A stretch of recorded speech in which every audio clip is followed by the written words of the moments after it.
Okay, hi everybody. So today we're going to talk to you about team-based learning. What we were going to talk to you was how we had implemented a model of team-based learning face-to-face and how we were going to be looking to scale this up for the new teaching spaces. That's still something that we'll be looking at doing, but what we're going to talk today is about how we have done it and how we might move it to look at using team-based learning online. So I'm Sarah Honeychurch. I'm a teaching fellow in the Adam Smith Business School. I have with me Ike, who's a specialist tutor in management in the Adam Smith Business School and who's the person who has actually done the physical implementation of this. And Neil Barr, who's a learning technology developer in information services and who has helped us with the software with class response system. And I have just lost my interface. That's it. Okay, so team-based learning is a highly structured form of small group teaching. And it starts off by forming permanent groups of 5 to 7 students who are selected by the educator, and they're selected on specific criteria to make diverse groups.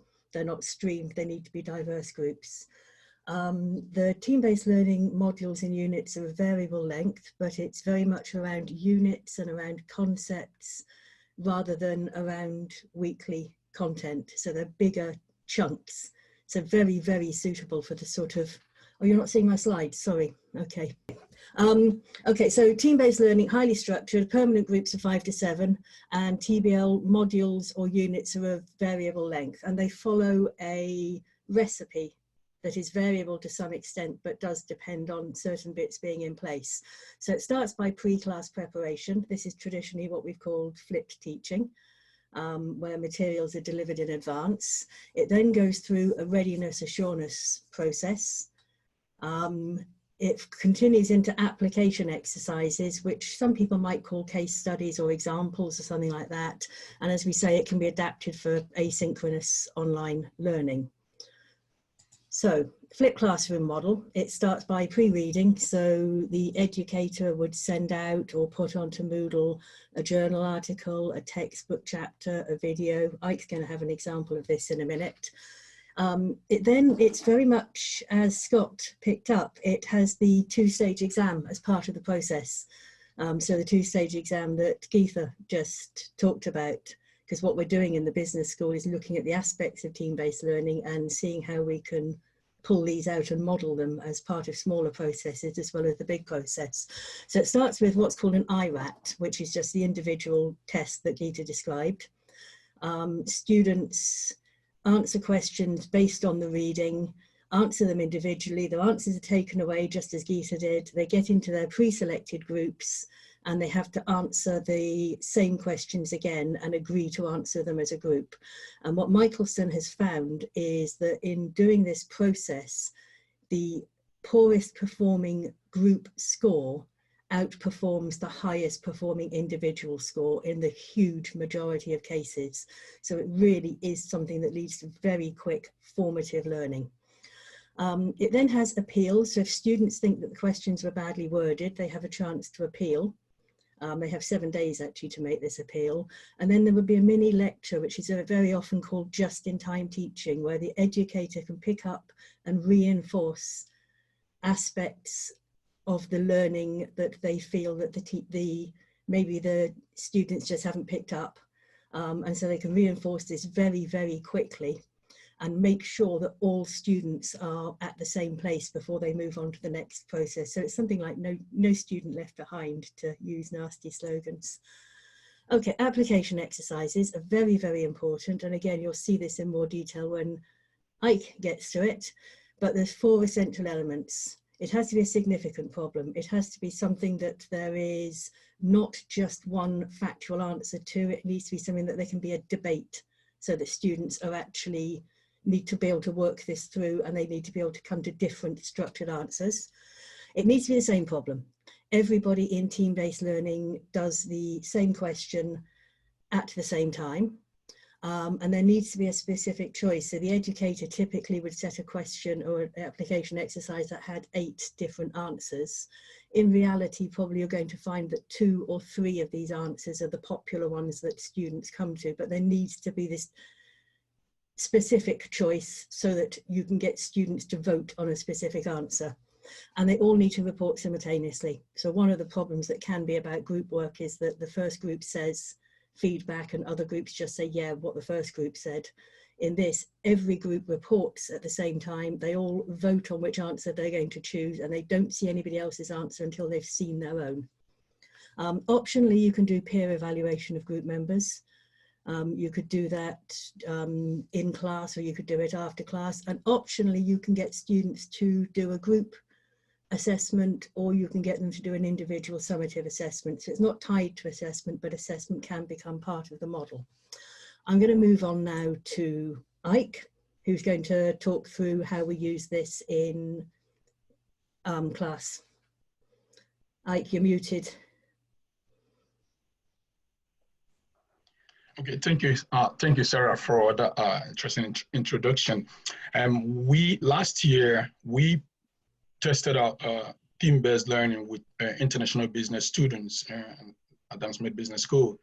So there were about 36 students who participated in this learning activity. So initially we tried to find really a fitting case study, or maybe what you could reading that students can get their hands on. So we used the Harvard Business Publishing case study. One of those was quite really interesting about Chobani yogurt. Chobani became #1 business in the yogurt company in the US in 2011. And this was quite really remarkable growth in what Chobani did, because at the time, Greek yogurt was just about 1% of the yogurt US yogurt market, but within just about 6 years, he turned the market around and had just about 50% control of the yogurt market. It's quite a phenomenal kind of case study. Students found it quite interesting because it really motivated them. And then, so that was a case study we gave to the students. Next slide. So they had the reading for about 7 days in advance. They had the reading, so we made sure that they've covered key materials in the reading, and then we also kind of highlighted what are important things they need to learn, which they need in class.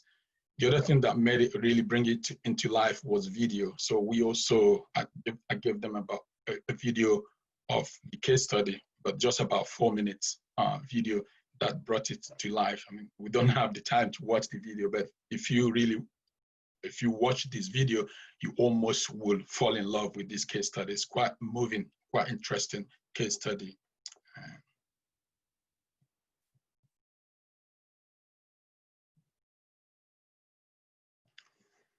So with this case study, we designed the readiness assurance test. So the readiness assurance test is an integral part of TBL, and it consists of about 5 multiple questions written in kind of Bloom's method. So remembering, understanding, and simply applying.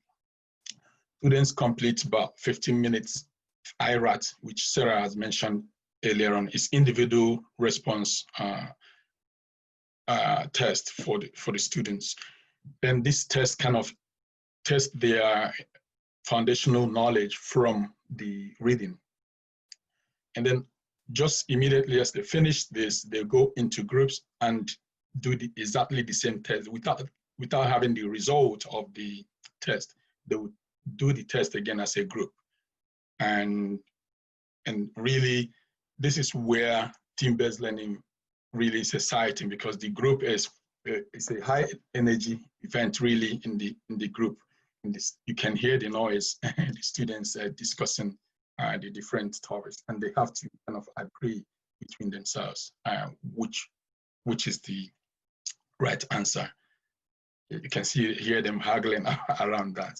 Research shows that this is really a nice way to do the IRAT first and then do the TRAT.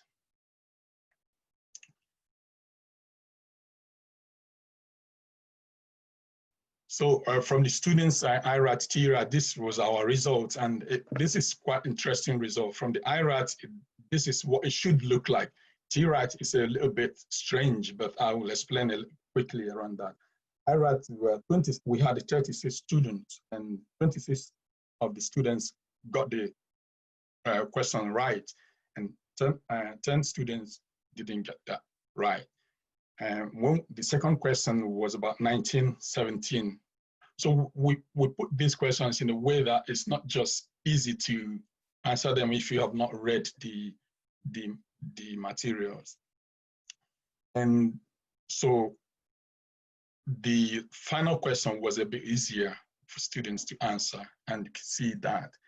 But the fourth question was quite tricky. So you really have to be in-depth in the learning to be able to answer that question. So what happens if you go to the group results, you see that we have the trend just moving. More groups were answering the question until question 4. So the same thing that happened in the individual group. So we had a better result in the groups except question 4. So what happened there is that students found it difficult. Almost every of the students found it difficult, but it was intended to be difficult. And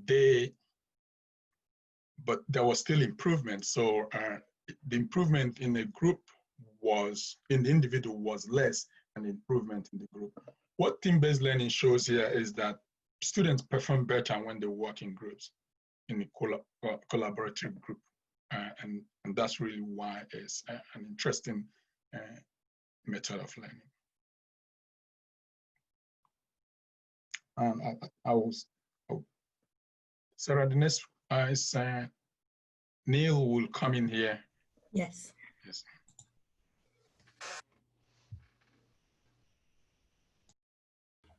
So to try and give you a bit of a feel of how this works, we're going to do a sort of very poor really quality simulation of it. So you're going to see, we're jumping away from management now into public health. And in the next slide, you'll see a little bit of pre-reading, which is based on an Open University infectious disease and public health course, which hopefully is relevant to people at the moment. And then we'll have a single question. So I'm going to get Sarah to jump onto the next slide, and I'll give you 1 minute to read the sort of pre-reading material.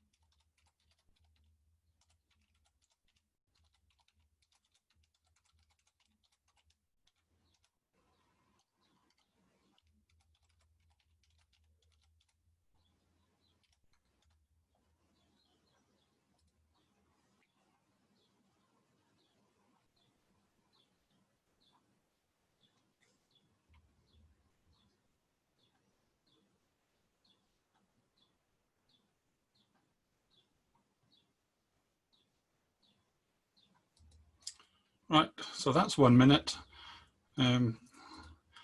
So now we've got the question, and Scott, could you show the Zoom poll?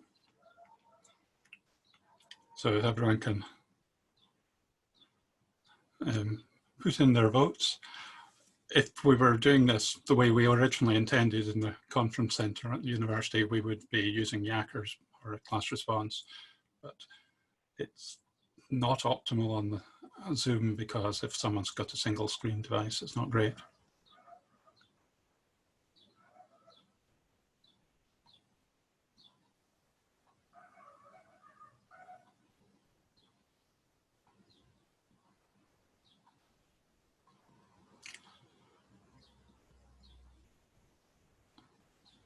So Scott, I'm not seeing how many answers are in, but if that's looking ready, could you close it and let everyone see the answers?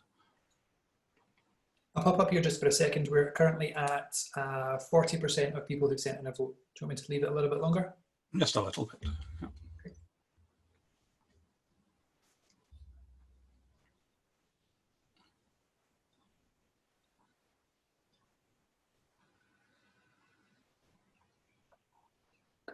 Okay, the flurry seems to have leveled off now.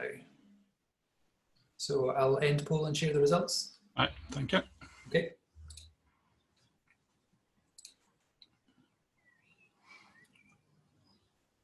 So obviously in a real situation, we'd now be asking you to get together in your teams.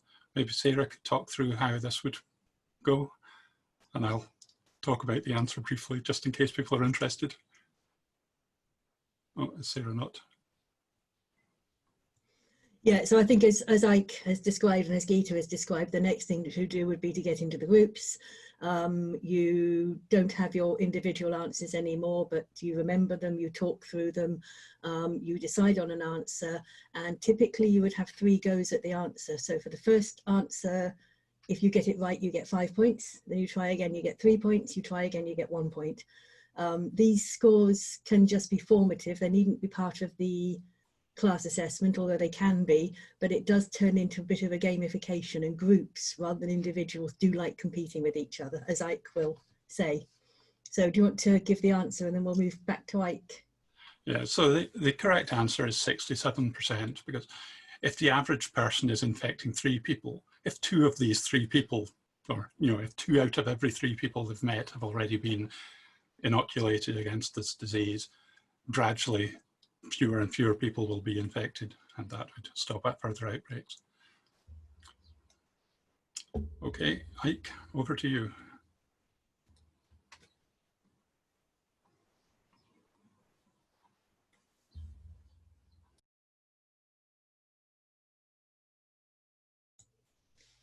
Ike, you're muted. So going back to how we applied this in the, sorry, how we applied this in the class scenario. The students had the reading and there were key concepts in the reading. So the key concept in that reading was value innovation. And value innovation is the simultaneous pursuit of differentiation and low cost, creating a leap in value, buyers for buyers and for a company. So really, students have to learn about a concept, the key concept, and with this key concept, they would have to answer, discuss in a group, and then come with the right answer. So let's.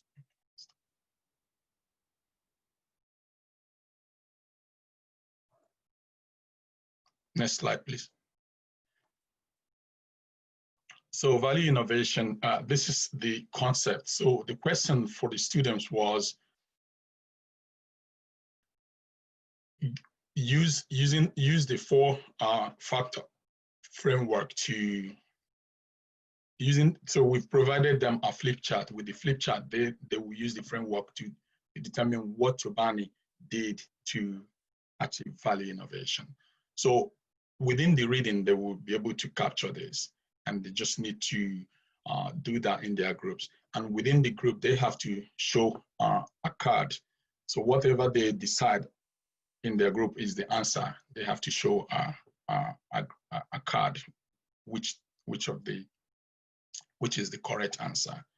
But that's really, again, it's a high energy event. Students, take about 15 minutes discussing this, and really quite exciting to watch the students. So you kind of flip the class and help students learn by themselves rather than teaching them. But you could look at the different concepts and how they are coming up, and then maybe at the end you can make comments and support them if there are areas where they need further support.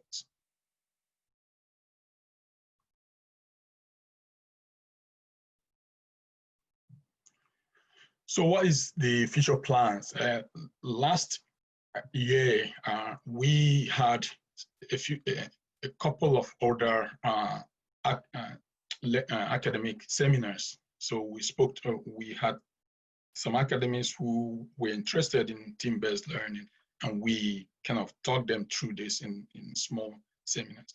Our plan is, given the situation we are in, and a lot of programs are going online, there is opportunity here for us to develop TBL online model that we can, and then integrate that in the model, which we can actually use to support academics who are interested in this approach. Really, what is very interesting in this approach is you can reuse the materials. So if someone is interested in this, can actually, the materials we have used we can reuse it for other cases. To be frank, there were more than one case that we tested out, but for this presentation, we're only showing one case, really. Yeah, so there is opportunity here to adapt this for an online approach. Sarah, you want to go? Any questions? Great, thank you so much, all. That was really, really interesting and built on the last talk actually perfectly. So thank you so much. I think I can see that we've got 2 questions here. So I don't know which one of you wants to answer this, but the first one is from Uta. Oh, actually, you're on it, Sarah. So saying, what Moodle activities do you envisage using to facilitate the TBL approach? So what we're thinking about is we're thinking about building a topic in Moodle that could be hidden. We're looking at templates in Moodle. So we're looking at building a topic. And we were thinking that we would start out with small groups, separate groups, so that everything is done quietly. It's going to be discussion forums. It's going to be polling. It's possible to use Yakas asynchronously. Class response system. So what we could do is set up the class response system, and students could answer that beforehand. So the answer is Yakas, discussion forums. We're looking at a tool for peer evaluation that's coming from UCL. As a university, we're evaluating peer evaluation, not peer assessment, so the group teamwork. And yes, I think we're probably looking at wikis and things like that as well. But watch this space is the answer, because Ike and I are going to be onto this after today. I think I can come in there as well. A really interesting thing there is that we can take this and bring it online and do it asynchronous. So you don't necessarily need to do it live with students. So which is really good. You can plan it ahead and design it, and students can answer it at their own convenience, really.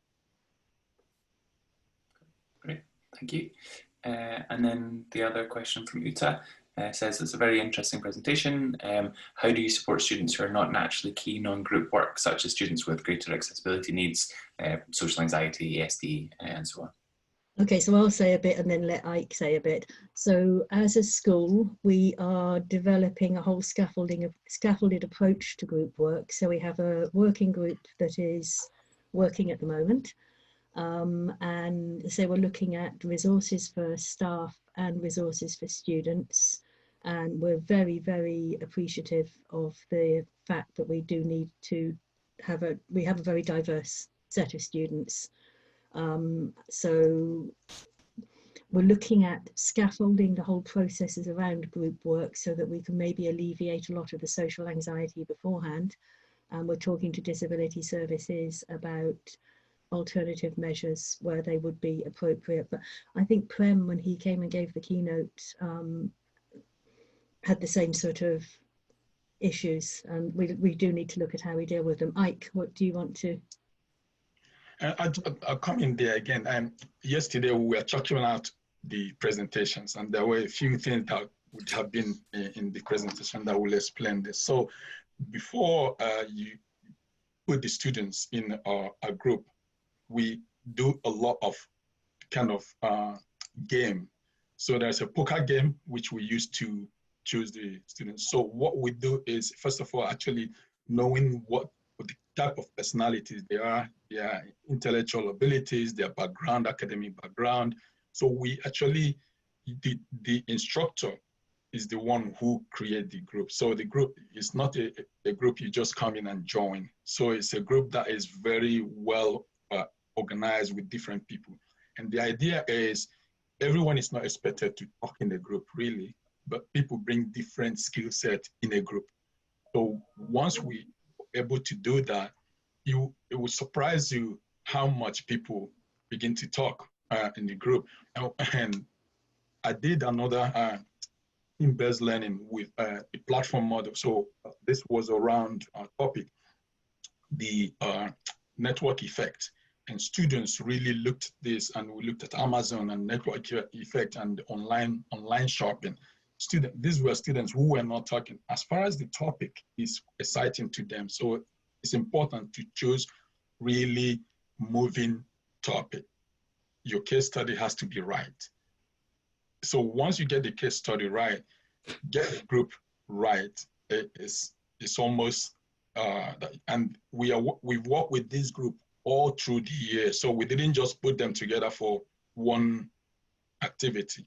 This same group has been put together to do their different class assignment, write group report, do the international management solution activity, which takes working with businesses. So there were quite a lot of other things they have worked together. So we went through all that, forming and norming and becoming members of group and knowing about each other. So yeah, it does take time, but once you've done it, you really have a group that it becomes almost natural for students. You know?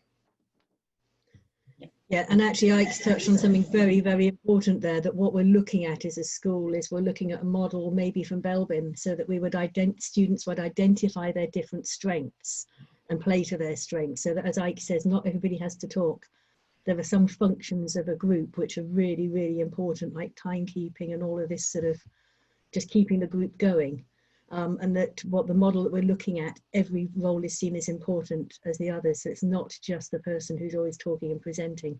And that's something that we really want to start reinforcing throughout what we're doing as a school.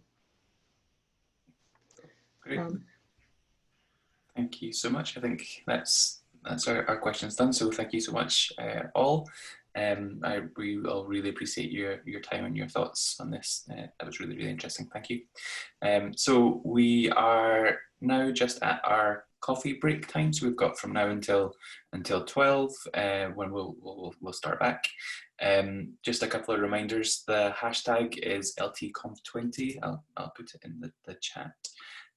So the Twitter hashtag is #LTConf20, and the resources that Moira was talking about this morning around about the provision for online and blended learning is all available through the blended